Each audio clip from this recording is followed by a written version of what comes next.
guys, welcome back. So today I'm fangirling slightly, just a little, because today I get to interview with Laura Tempest Zakroff, and welcome to the channel, lovely. Hey, thanks so much for having me. Happy to be here. I might get joined by a cat as well too. It's like Yes, for everyone on my channel, Daisy is asleep, so I'm kind of hoping she doesn't throw herself. Like, we've had her throw herself over, knock lights over when I was talking to Mooney. It was a whole thing. So she was like, no, attention, but no, we should be okay. She's asleep at the minute, fingers crossed. So today we're going to be talking about all things liminal. We're going to be talking about art, about the creation process, about dance, which I'm super excited to talk to you about. And I thought we would start, and if you don't know who Laura is, I'm guessing you've been under a rock, but she's an artist, a dancer, a witch, an author. I have your book, Weave the Liminal, on my Kindle, and I carry it around with me. I love it. And you are just about to be, I've pre-ordered it here in the UK, but it's slightly ahead in the US, isn't it? The Oracle deck. Yeah, I think there's a slight, like, about a month delay, though I'm not quite sure, because the deck itself got delayed. It was supposed to be released in May, and then the whole printing thing in China and all that sort of stuff. So official release is June, but I don't know if that changed for the UK or not. So. Okay, and that is the Liminal Spirits Oracle, which my friend was like, Joey, have you seen this? And I was like, oh, and I just, I have to thank you for the fox card, because oh my goodness, it's my favorite, and I adore it. And I love trees, and I really dug how you took elements that you can then, like, that are liminal in themselves, and you can create things with them. I was like, oh, that's really different, really smart. I love that. So I just thought I'd ask you a little bit about the deck and some of that inspiration, and where all of that, where all that goodness comes from. Well, so the great thing about an Oracle deck is that you can create your own system. So unlike the Tarot, which I love the Tarot, but it's like, in order to do honor to the Tarot, you need to keep it within that system and work within it. And I was debating back between doing Tarot and doing an Oracle for my time frame, and I have time for an Oracle right now. And I really wanted something where it wasn't your basic Oracle, like, this card means hope. This, it's just like, it's pretty art and it tells you what it is. Like, to me, witchcraft is the experience and being able to look within yourself and communicate with the world around you, rather than just accepting what it says on the card. So I thought for a long time about, like, how do I introduce spirits in such a way? It's like, you can't do everything, but giving a sampling of place, of different kinds of animals, of artifacts, to get folks into that and get used to it. So that kind of started it off. It's absolutely gorgeous. If you haven't seen it and pre-ordered it, go right now. there, look. Also, there are fungi on the front, and fungi, I adore fungi so much, with their tendrils down into the earth, and they're communicating with all the I love everything about them. They're so magical. So I was super excited, and then some of the cards, I'm gonna gush now because I don't care, but like, some of the cards are so beautiful. Bone and burial grounds, and so there's some really beautiful, like, death energies in there too, which is just, I was really pleased to see it, because a lot of people, they maybe play it a little bit safe with even with the Oracle decks, which is their own expression, right? And it will just be all these pretty animals, which is great, but I love those. But this deck has some real teeth in there, some like real, it's, how do I explain it? I should probably ask you to explain it, really. But yeah, the elements of witchcraft, I think, is what it is, and what witchcraft really feels like. It's like, it has all these different liminal spaces, these in-between energies, and I was just so excited by it. So for anybody who's a little bit unsure, would you just, in your own words, explain what liminal means to you? So liminal essentially is that space in between, or between two concepts, right? You can consider dawn, right, between night and day, as well as dusk at the same time, is a liminal time, to work with the threads in between. And that's essentially what magic, what witchcraft is to be able to weave those almost imperceptible threads of things beyond what we can touch, but we know that they're out there. And so it's to see the void. Everything now, I think when I think of a void, I think of a black cat staring at you as the void stares back. But it is, I think, what is the essence of witchcraft is being in touch with these things, the other, the spirits, place, all of these things. Yeah, absolutely. I love, because I loved your book Weave the Liminal, and I saw the title and I was like, oh, this is speaking my language, because I'm a big lover of liminal spaces, she says, with the sunset in the background. It's so Virgo of me, I swear. Like, look at the image and it fits with the theme. Yeah. But together. So I mean, sunset and the dusk is like one of my favorite times of day, and it's always been that way. And that was one of the first inklings I had of something witchy in time and space. One of the cards, by the way, time, is gorgeous.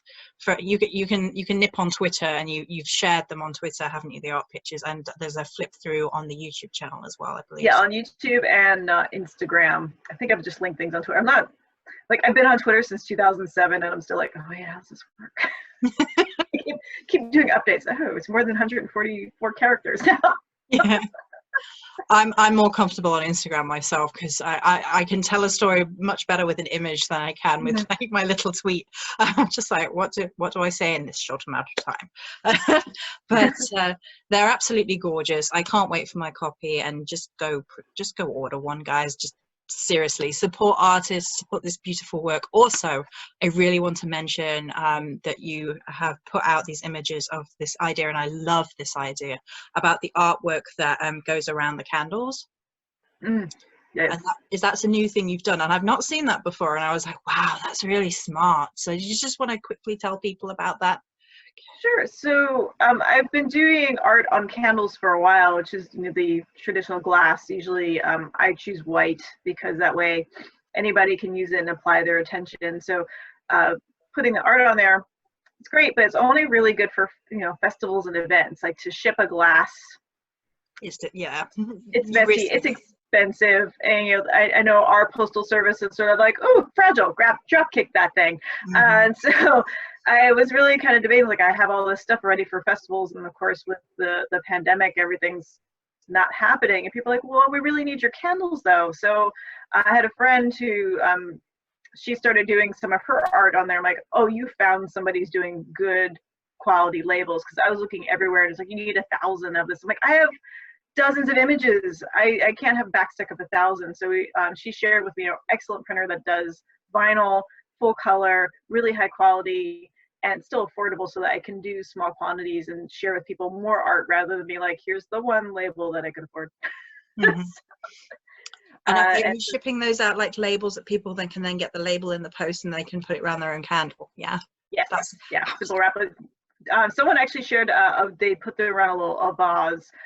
Because I can put a candle in it, or I can put water, I can put flowers, I can put whatever I need to in there. So any sort of vessel, and you can wash it by hand. I wouldn't recommend putting anything in the dishwasher. Then they become even more liminal, because you can put them in the in-between spaces. Where I was so excited by this idea, guys. I might be slightly sad about, like, this is the Virgo in me, but with the Taurus moon, it's like, it's beautiful artwork, and you can it's so multifaceted. You can put it on your own candles, and because those 7-day pillar candles that come in the glass, it's very difficult to find them in the UK, but you can find them, but it's really difficult. And so the idea of, and you definitely can't find fancy ones, like you can find plain ones at the most. So the idea of having some of this beautiful goddess work that you created around one of those, and I was like, oh, I love that idea. It's really inventive and really interesting.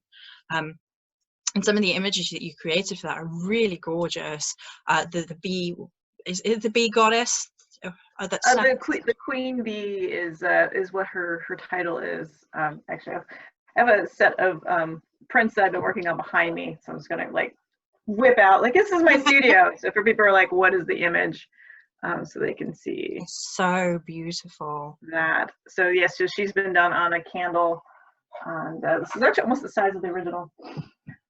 And did that, the star goddess, Brigid or Breed, and Aradia, that was the other one. Mm-hmm. But it's the first four. I'm like, let me just see how these go, and people love them, so I'll probably do another set soon. Mm-hmm. I wanted some Morrigan ones. I was like, hi. Oh yes. In the comments, like, hello. Is there anything more organic? Because that would be. I mean, I love the Brigitte one as well. I would happily have one of the Brigitte ones, and I probably will at some point soon. It's spacing out ordering things from people at the minute, with the pandemic going on. But I love this idea. It's super gorgeous, and your interpretation and the way that you paint goddess sacred energy is really beautiful. And I was just wondering if you could tell us a little bit about your process when you are painting or creating artwork for a particular goddess. What does that look like to you? How does that creation, as much as you are willing to share, of course, take place and create? So a lot of my art is obviously very mythic inspired, and I'll do commissions for certain people, but sometimes I'll just get this idea, like this presence of an image, and it might be related to a certain myth or a deity. And in that situation, it's really kind of tapping into the research behind it. So who is this deity? Where do they come from? What are their images? And also, what am I seeing in my head that correlates with that information in the folklore? And then sometimes there's something behind, beyond that. And I like to, like sort of the metaphor of the psychiatrist with their couch. It's like, deity, come in, sit down, tell me what you want. And, kind of create that image, and then they send them on their way. And people are like, are you devoted to all these deities? Like, it's not necessarily personal devotion for me. It's something for that deity and for the people who work with them. Mm-hmm. And that's a wonderful magical experience in their own. I think that's so it's why it's very diverse, like all the different ones that I've worked with, and continue sometimes coming back again, like the Morrigan, Bridget, she's on her second or third piece. Baba Yaga is on her like fifth painting, so they're ones where it's just it's a concept I need to get across. Like the Queen Bee, I've been working on a painting from Marie Laveau for a while, and kind of been sitting there and stewing, and like, I'm going to sit down and do this. And this Queen Bee image came out, like, you have to wait. I have to work. Nope. No. So and so she came out, and the Essence series, the Elemental Essence series that was before that. So sometimes it's just this overwhelming urge to put this image down, to make it, and to put it out there. And I think that's where it is. Like, my art is my witchcraft. Mm-hmm. And so it's either as a gateway, a devotional object, a way to manifest that kind of liminal energy, right? So people can tap into it. And so many people go like, well, what does it mean to talk to a god or a goddess? And I was like, what does it look like? Is it like the statue? And like, what if there's something more that you can see it and you feel inspired by? And that's a magical thing too. So I love that, because I completely relate to it, because I create like spell items, candles, smudges, etc. for different gods and goddesses, as well as channeling poetry for them.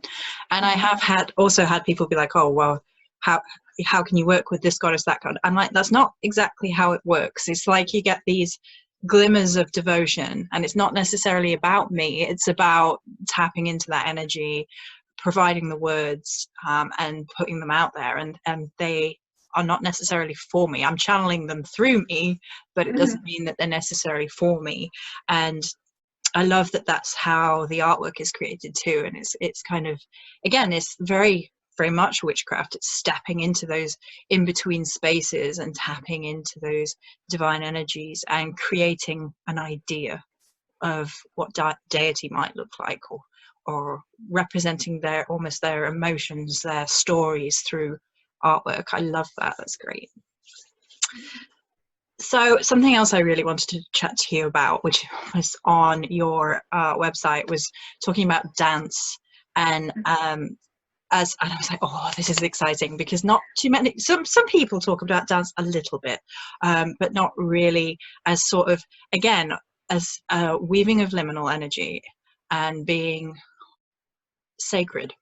And so I wanted to ask you how you feel about dance as an art form, and what it means to you. So I got into dance after I got into witchcraft, it's kind of funny how it goes. And as soon as I started taking classes in ballet dance, particularly in different types of folklore dance, I was drawn to like, this is an amazing way to tap into my personal power, to use my body as a tool.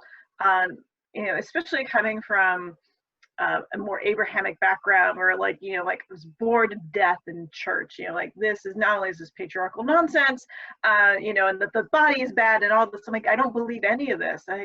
If God made the world, everything is sacred, everything is part of the divine. And to feel that in yourself when you start moving and working with that, especially in ritual space. So like just very early on, I was encouraging the other folks I was working with, like, let's do this dance. And more than just a spiral dance, you know, but more of like, how do you connect with your feet and your hands and interact with each other as well? So it's not just people like, oh, just transcend out over here, you know, but more focused energy. And so that developed, you know, very, very early on in my practice, though somewhere in my like mid 20s or so kind of diverged, like my witchcraft practice being very personal and very much on the side. And I wasn't deliberately mixing it with dance, in at least a public format. Just for a whole bunch of different reasons. But I feel like now I've come back full circle of understanding. Like, to me, the most exciting thing I love teaching now is not formally teaching belly dance or the folklore dances, but teaching magical practitioners how to use their body.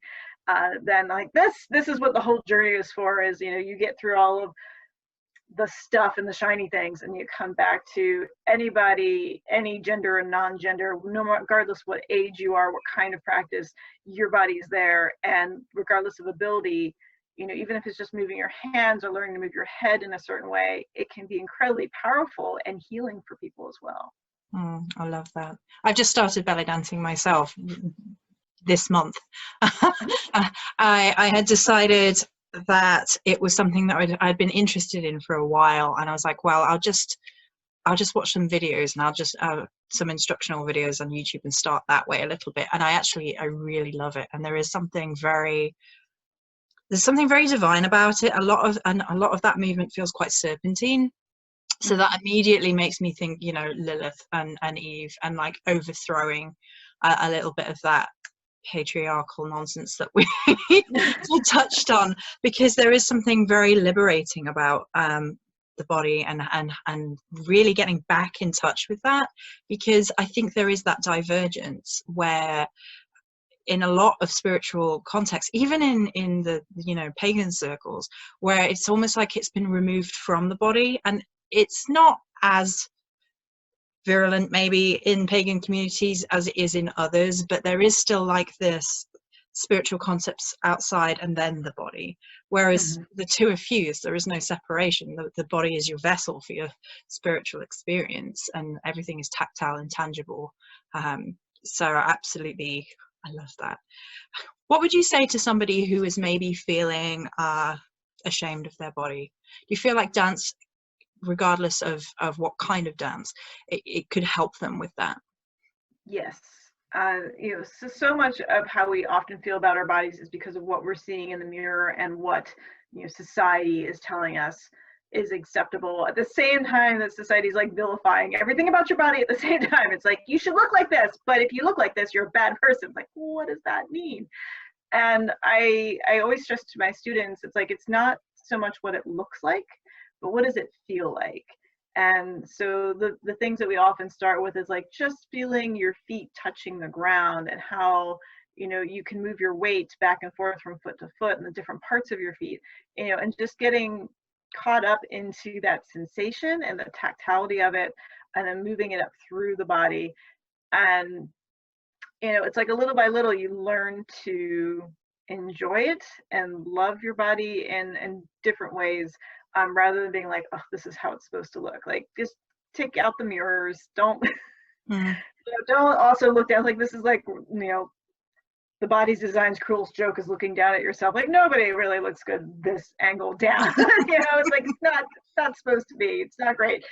You know, that's not what it's about. It's more about, can you sense what the earth feels like, and what is the temperature, and how are you feeling as everything is connected? You know, your hip bones up into your spine, up into your neck, and as you move out, you know, and opening up breath.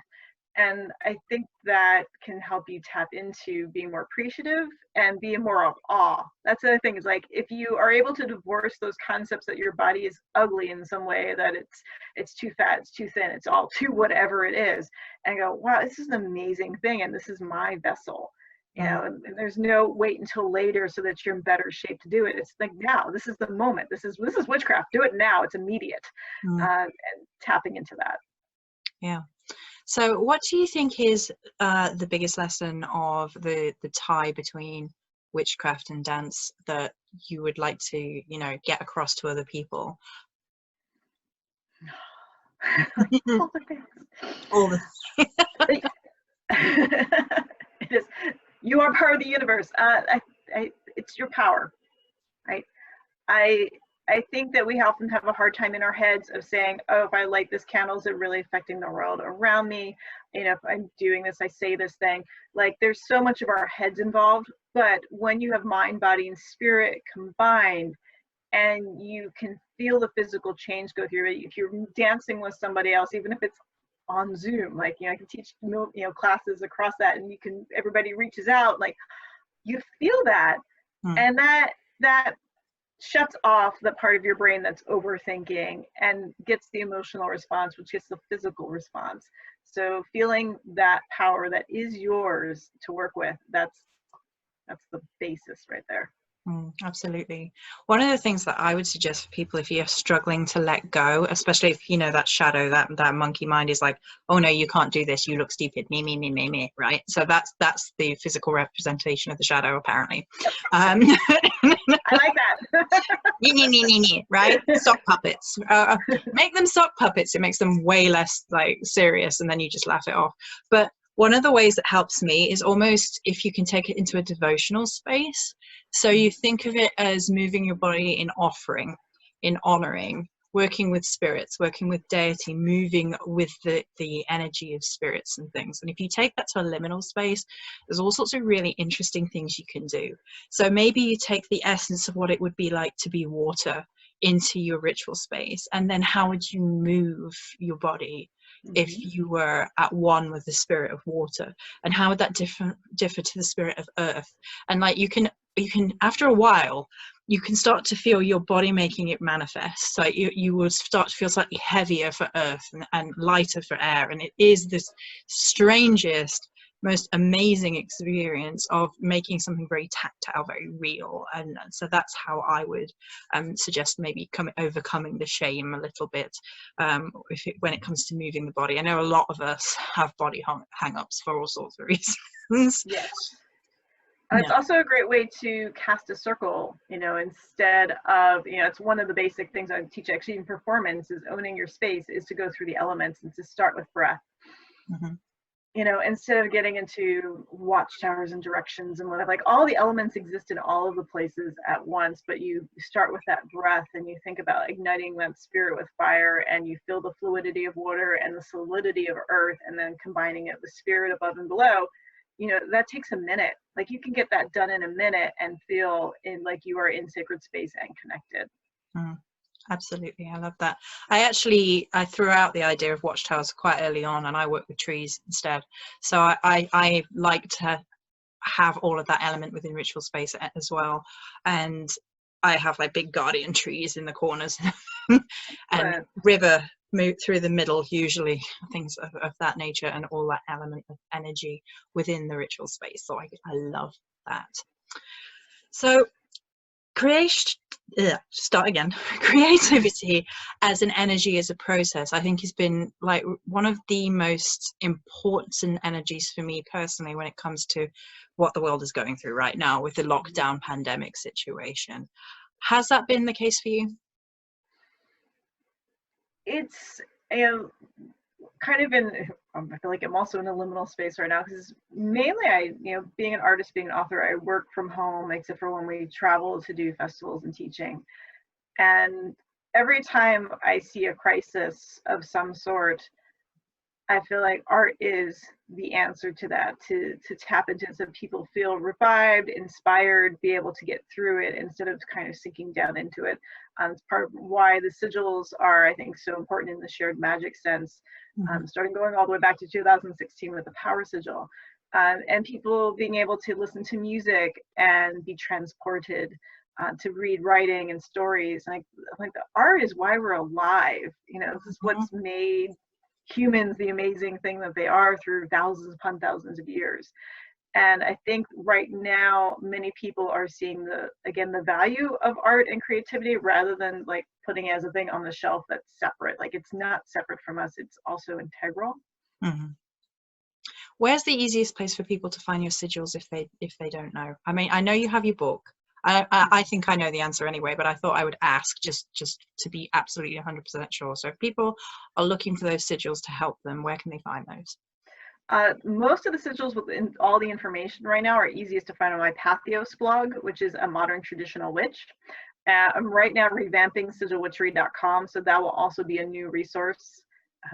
This other thing, during the pandemic, learn a new web thing. All right. And they'll be also linked to my website, lauratempestzakroff.com. I will make every effort to make sure all of the links are down below, guys. By the way, if you're looking for things, I will stalk Laura and be like, right, every social media link. Here are all the things. Yeah. I love sigils, though. I think they're really evocative, and again, they're so liminal. I'm going to be calling this interview liminal, and that's it, nothing else, just that one word, because they really do tap into something. And your time card has the moon phases on, and the moon phases for me are almost a sigil of themselves. I've got them tattooed on my arm because they mean so much to me. And that way that we interact with art, I mean, tattoo's just another example of that, but how we sort of tap into these beautiful images, these sigils for our witchcraft. And sometimes we're not even 100% sure about why they're having the impact that they are, because they're just, I mean, effectively, they're just lines, generally, on a piece of paper. And so if somebody is looking at sigils for the very first time, and then they're unsure about how to tap into that energy, what would you recommend for them? Well, first, to understand that there's a variety of methods. So there isn't necessarily a wrong way to go about it. You're going to find, if you look up sigils online, you'll find dozens of different ways, at least. But to understand that a simple mark, whether that's a circle, a star, a line, these things are digging into our subconscious, and particularly our right brain. Now, your right brain is known as the creative side, the visual side. And most of the magic that we do with the sympathetic magic, where I call the stuff, right? The candles, the herbs, the oils, the crystals, all of that kind of stuff, that helps us visualize what it is that we're trying to do.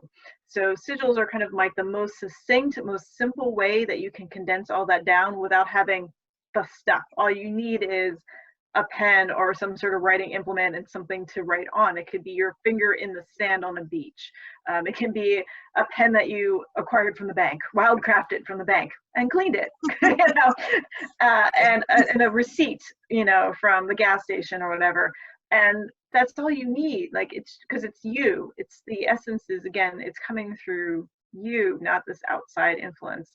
And the method that I particularly use is allows you to, whatever is important in your life, whatever symbolic, whatever systems, whether that's the runes, the tarot, computer programming language, magical or musical nomenclature, you know, any of that, you can use those symbols to make a sigil that is powerful and effective. And it doesn't take a lot of time either. So they've been used throughout history as well, which is that really interests me too, about how they almost span time, and they've always meant something to people. The runes is a really good example of that. The Ogham is one that I love, and it evolves, it changes over time, and how we interact with these things definitely changes over time, but it almost connects us to our ancestors in a way. It almost connects us to the spirits of those who've gone before, and the way that they interacted with magic, and the way that they interacted with witchcraft. And they probably wouldn't call it that, but it definitely is that energy within theirs. They might call it that. maybe they would now, who knows, from the beyond. But it's definitely a tie to, again, liminal spaces that connect us to the spirits of those who stand with us. So I absolutely adore that. And we're probably at time now, so I just wanted to say thank you so much for coming on and talking with me. I'm so excited. I'm still excited. Thank you so much for having me here. This was fun. And I will absolutely make sure you guys have all the links down below, so you can go pre-order this Oracle deck. Go do it. No choice. Off you go. Go do it now, because it's gorgeous.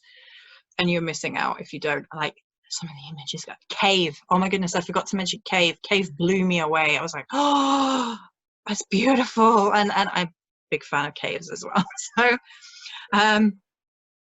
and I highly recommend Weaving the Liminal as well if you haven't read that. But you can find all of Laura's books on her website.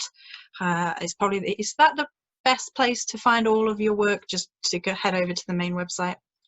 Yeah, that will get you there. I'm moving art to a separate shop site, but you can find the links all through there. And if you can't find it directly through me, definitely I recommend check with your local witchy metaphysical cult shop, considering that so many of them have been drastically affected by the pandemic. So yeah, I'm sure many of them are doing online orders or curbside. So like, support your local shop so that they're there after this.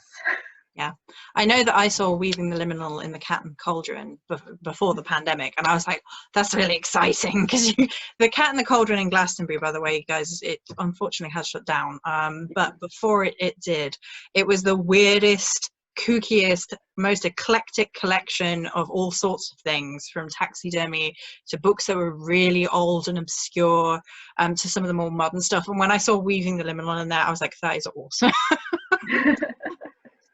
Yeah, great. Trevor and Liz, luckily they're not shutting down because of the pandemic. They're just moving on to other things. But yeah, it was one of my favorite shops there. It was great to visit. It's lovely. I miss Glastonbury so much. I can't wait for the lockdown to be done. Like COVID to be done, to be honest, and I'm over and done with it.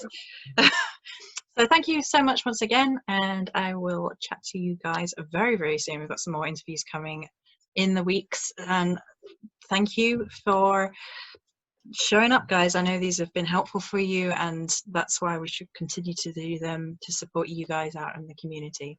So many blessings, and I'll talk to you very soon.